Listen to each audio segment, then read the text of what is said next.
आज के इस वीडियो में बिहार बोर्ड वर्ग 6 का गणित इसका अध्याय एक संख्याओं का समझ के बारे में अध्ययन करेंगे।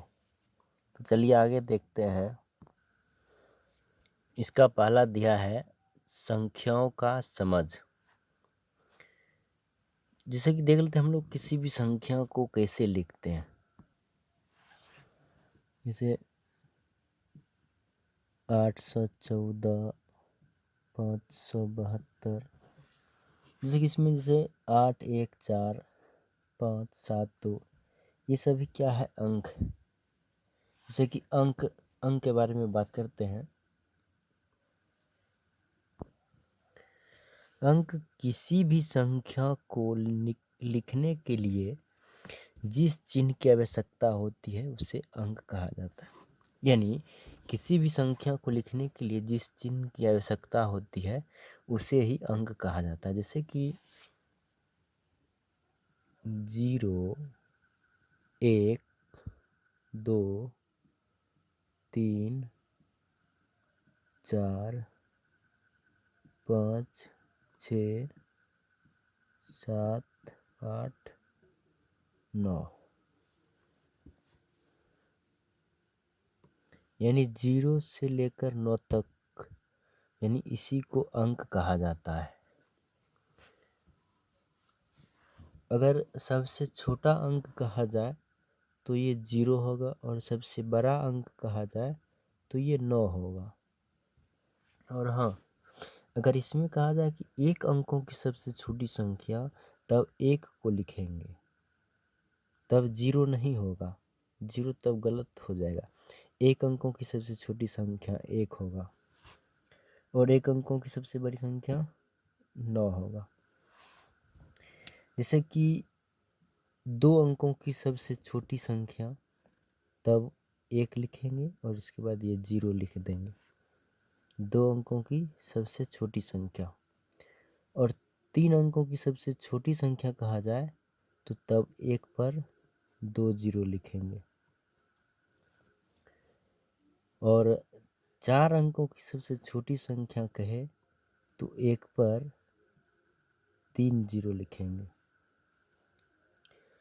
तो इसी प्रकार अगर एक अंकों की सबसे बड़ी संख्या देख लिया आप 9, और 2 अंकों की सबसे बड़ी संख्या कहा जाए तो डबल 9 हो जाएगा। अगर 3 अंकों की सबसे बड़ी संख्या कहा जाए तो 3 को 9 होगा। अगर 4 अंकों की सबसे बड़ी संख्या कहा जाए तो 4 को 9 होगा। तो चलिए आप ये समझ गए। तो आगे हम लोग बात कर लेते हैं संख्यांक के बारे में। संख्यांक देखिए, किसी भी संख्या को निरूपित करने वाले अंकों के समूह को संख्यांक कहा जाता है। जैसे 28,372, इसमें से कि 2, 8, 3, 7, 2, ये सब क्या है? ये सब संख्याओं का समूह है। ये सभी संख्याओं का समूह है। जैसे कि 512 लिखते हैं, 5, 1, 2, ये सब क्या है? ये सभी संख्याओं का समूह है। तो आगे हम लोग बात करते हैं प्राकृत संख्या। प्राकृत संख्या जैसे कि 1 से लेकर अनंत तक की संख्या को प्राकृत संख्या कहा जाता है। जैसे 1, 2, 3, 4, 5, 6, 7 ... यानी अनंत तक, यानी 1 से लेकर अनंत तक की संख्या को प्राकृत संख्या कहा जाता है। अगर सबसे छोटी प्राकृत संख्या कहा जाए तो 1 होगा और सबसे बड़ी प्राकृत संख्या अनंत होगा। यानी सबसे बड़ी प्राकृत संख्या असंभव है, यानी सबसे बड़ी प्राकृत संख्या ज्ञात करना असंभव होता है। अगला बात करते हैं पूर्ण संख्या के बारे में। यानी पूर्ण संख्या,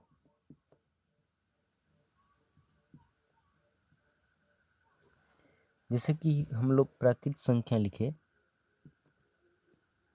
1 2 3 4 5 6 डॉट डॉट यानी अनंत तक। इस गिनती की संख्या में अगर पहले शून्य को अगर शामिल कर देते हैं यानी 0 लगा देते हैं तो ये संख्या पूर्ण संख्या कहलाती है। यानी गिनती की संख्या में शून्य को अगर लिख देते हैं पहले तो ये सभी संख्या पूर्ण संख्या कहलाती है। अगर सबसे छोटी पूर्ण संख्या पूछा जाए तो ये 0 होगा और सबसे बड़ी पूर्ण संख्या कहा जाए तो वो अनंत होगा। सबसे बड़ी पूर्ण संख्या ज्ञात करना असंभव होता है। तो आगे हम लोग बात करते हैं वास्तविक मान और स्थानीय मान के बारे में जानेंगे। जैसे कि लिखते हैं 84,972। जैसे कि इसमें अगर कहा जाए 4 का वास्तविक मान, 4 का वास्तविक मान, तो 4 का वास्तविक मान 4 ही होगा। अगर 4 का स्थानीय मान कहा जाए और स्थानीय मान,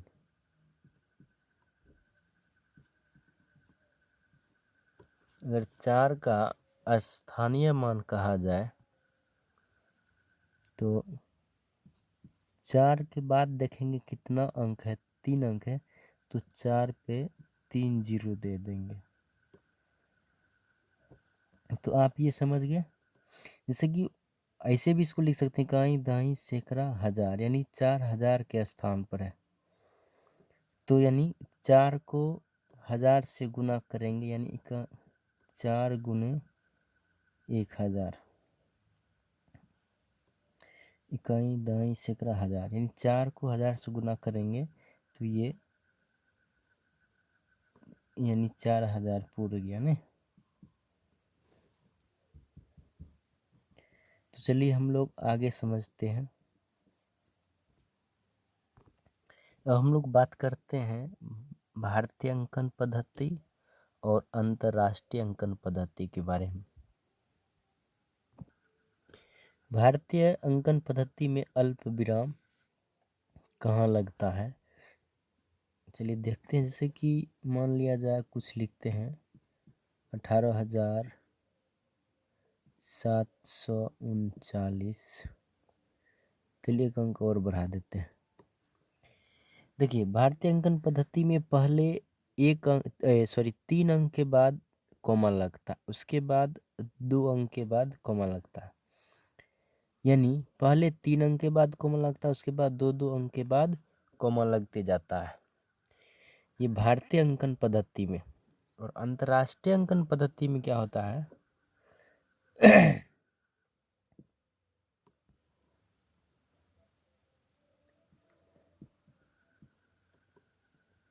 अंतर्राष्ट्रीय,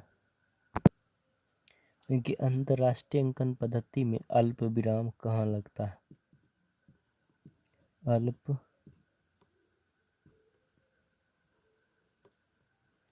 अल्प विराम। इसे लिखते हैं 18, 19, 26, 7, 9। इसे देखिए अंतर्राष्ट्रीय अंकन पद्धति में 3 अंक के बाद अल्प विराम लगता है, यानी 3 अंक के बाद इधर से अल्प विराम लगते जाता है, यानी कॉमा अंतर्राष्ट्रीय पद्धति में 3 अंक के बाद लगता है। और भारतीय अंकन पद्धति में पहले इधर से 3 अंक के बाद कॉमा लगता है, उसके बाद 2 अंक के बाद कॉमा लगते जाता है। तो आप ये समझ गए भारतीय अंकन पद्धति में अल्प विराम और अंतर्राष्ट्रीय पद्धति में अल्प विराम कितने अंकों के बाद लगता है। तो आगे हम लोग देखते हैं भारतीय अंकन पद्धति कैसे लिखा जाता है। भारतीय अंकन पद्धति में अगर संख्या एक अंक का रहे तो उसे हम लोग इकाई कहते हैं। अगर संख्या 2 अंक का रहे तो उसे दहाई कहते हैं। अगर संख्या 3 अंक का रहे तो उसे सैकड़ा कहा जाता है। अगर संख्या 4 अंक का रहे तो हजार कहा जाता है। अगर संख्या 5 अंक का रहे तो उसे 10,000 बोला जाता है। अगर संख्या 6 अंक का रहे तो लाख कहा जाता है। अगर संख्या 7 अंक का रहे तो उसे 10 लाख कहा जाता है। अगर संख्या 8 अंक का रहे तो उसे करोड़ कहा जाता है। अगर संख्या 9 अंक का रहे तब उसे 10 करोड़ कहा जाता है।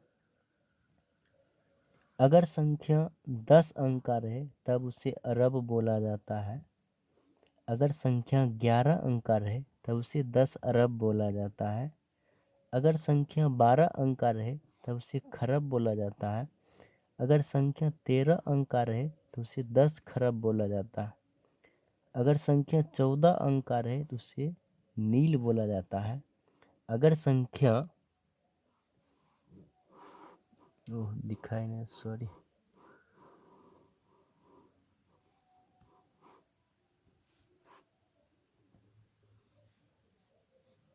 देखिए फिर से, अगर संख्या 13 अंक का रहे इसे 10 खरब बोला जाता है। अगर संख्या 14 अंक का रहे तो उसे नील बोला जाता है। अगर संख्या 15 अंक का रहे तो उसे 10 नील बोला जाता है। अगर संख्या 16 अंक का रहे तो उसे पद्म बोला जाता है।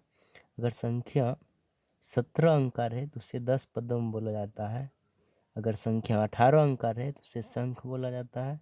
अगर संख्या 19 अंक का रहे तो उसे महाशंख बोला जाता है भारतीय अंकन पद्धति में। तो आप देख लिए भारतीय अंकन पद्धति में कैसे लिखा जाता है। जैसे कि हम लोग देख लेते हैं एक बार। जैसे कि संख्या लिखते हैं 82 करोड़ 32 लाख 98,572।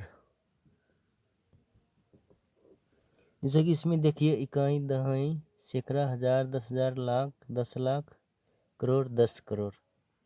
इसमें सैकड़ा पर कोमा लगता है पहले भारतीय अंकन पद्धति में, उसके बाद 2-2 अंक के बाद लगता है। इसको देखिए कैसे लिखते हैं भारतीय अंकन पद्धति में। तो इकाई, दहाई, सैकड़ा, हजार, 10,000, लाख, 10 लाख, करोड़, 10 करोड़, यानी 82 करोड़ 82 दिखाई नहीं था, सॉरी।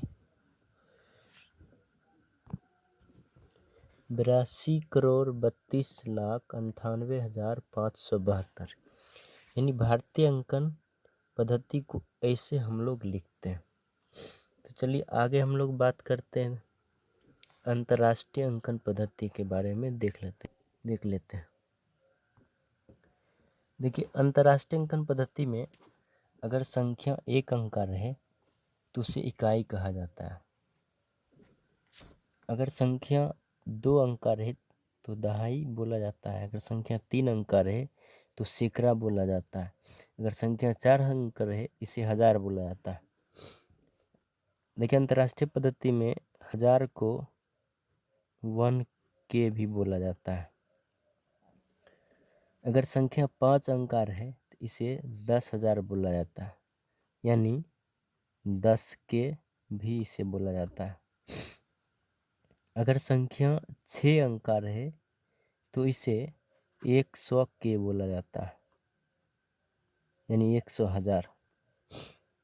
अगर संख्या 7 अंक का रहे इसे 1M बोला जाता है, यानी 1 मिलियन। अगर संख्या 8 अंक का रहे इसे 10M बोला जाता है, यानी 10 मिलियन। अगर संख्या 9 अंक का रहे तो इसे 100 m बोला जाता है, यानी 100 मिलियन। अगर संख्या 10 अंक का रहे तो इसे 1 बिलियन यानी 1B बोला जाता है। अगर संख्या 11 अंक का रहे तो इसे 10B यानी 10 बिलियन बोला जाता है। अगर संख्या 12 अंक का रहे तो इसे 100B यानी 100 बिलियन बोला जाता है। ये हो गया अंतर्राष्ट्रीय अंकन पद्धति में। जैसे कि देख लिया जाए 1000 को 1K बोला जाता है, 10,000 को 10K बोला जाता है। ये देखिए 1 लाख, इकाई, दहाई, सैकड़ा, हजार, 10,000, लाख, यानी 1 लाख को 100,000 यानी वो 100K बोला जाता है। इकाई, दहाई, सैकड़ा, हजार, 10,000, लाख, 10 लाख, यानी 10 लाख को 1 मिलियन यानी 1 मिलियन बोला जाता है, यानी 1 M के बराबर होता है। 10 लाख 1 M के बराबर होता है। अगला देखिए इकाई, दहाई, सैकड़ा, हजार, 10,000, लाख, 10 लाख, करोड़, यानी 1 करोड़ को 10 मिलियन के बराबर यानी 10 M के बराबर होता है। 1 करोड़ 10 M के बराबर होता है। अगला देखिए इकाई, दहाई, सैकड़ा, हजार, 10,000, लाख, 10 लाख, करोड़, 10 करोड़, यानी 10 करोड़ यानी 100 मिलियन के बराबर होता है, यानी 100 M के बराबर। उसी प्रकार अगला देखिए इकाई, दहाई, सैकड़ा, हजार, 10,000, लाख, 10 लाख, करोड़, 10 करोड़, अरब, यानी 1 अरब जो होता है 1 बिलियन के बराबर होता है, यानी 1 बिलियन। तो इस प्रकार से आप समझ गए अंतर्राष्ट्रीय अंकन पद्धति। जैसे ये भी देख लेते हैं कि अंतर्राष्ट्रीय अंकन पद्धति कैसे लिखा जाता है। इसको अंतर्राष्ट्रीय अंकन पद्धति में लिख सकते हैं जैसे कि इकाई, दहाई, सैकड़ा, सॉरी 3 अंक के बाद लगता है इसमें कॉमा, और से अंक इसमें लिख लेते हैं। अब देखिए इकाई, दहाई, सैकड़ा, हजार, 10,000, लाख, 10 लाख, इकाई, दहाई, सैकड़ा, हजार, 10,000, लाख, 10 लाख। इसको अंतर्राष्ट्रीय अंकन पद्धति में से लिख सकते हैं 4,234,236। तो देखिए 4 मिलियन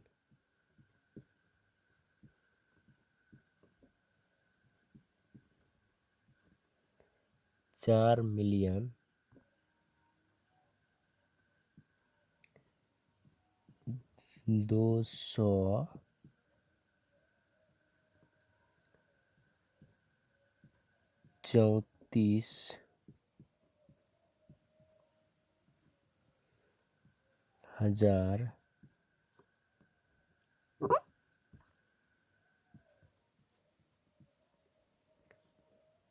34,236। ये हो गया अंतर्राष्ट्रीय अंकन पद्धति, इस प्रकार से लिखते हैं। तो अब हम लोग अगला वीडियो में प्रश्नावली 1.1 आगे के वीडियो में करेंगे। तो आशा करता हूँ कि आपको समझ में आया होगा। तो आप हमारे चैनल को लाइक करें, सब्सक्राइब करें, हो सके तो आप अपने साथियों के साथ शेयर करें।